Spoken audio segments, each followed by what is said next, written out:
குழப்பம் விளைவிக்கும் பேச்சுகள் மூலம் முன்னாள் பிரதமர் பண்டிட் ஜவஹர்லால் நேருவின் புகழை மறைக்க முடியாது என கன்னியாகுமரி நாடாளுமன்ற உறுப்பினர் விஜய் வசந்த் உறுதிபட கூறியுள்ளார்.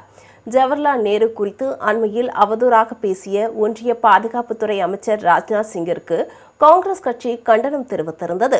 இந்நிலையில் நாடாளுமன்ற வளாகத்தில் இன்று ராஜ்நாத் சிங்கை சந்தித்த காங்கிரஸ் பொதுச் செயலாளர் ஜெயராம் ரமேஷ், வல்லபாய் பட்டேலின் மகள் மணிபென் பட்டேல் ஜவஹர்லால் நேரு குறித்து எழுதியுள்ள பாபர் மசூதி பற்றிய நேருவின் கருத்துக்கள் இடம்பெற்ற நாட்குறிப்பு பதிவுகளை வழங்கினார்.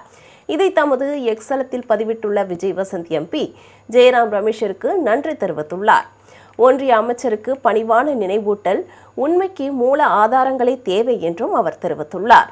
வரலாற்று உரிமை கோரல்களுக்கு முக்கியத்துவம் இருப்பதைப் போல் துல்லியமான ஆதாரங்களும் உண்டு என்றும் குழப்பம் விளைவிக்கும் பேச்சுகளால் பண்டிட் நேருவின் பாரம்பரியத்தை மங்க செய்ய முடியாது என்றும் குறிப்பிட்டுள்ளார். இதுபோன்ற நேர்மையான ஆய்வு நமது பொது விவாதத்தை நிச்சயமாக மேம்படுத்தும் என்றும் விஜய் வசந்த் எம்பி தமது பதிவில் குறிப்பிட்டுள்ளார்.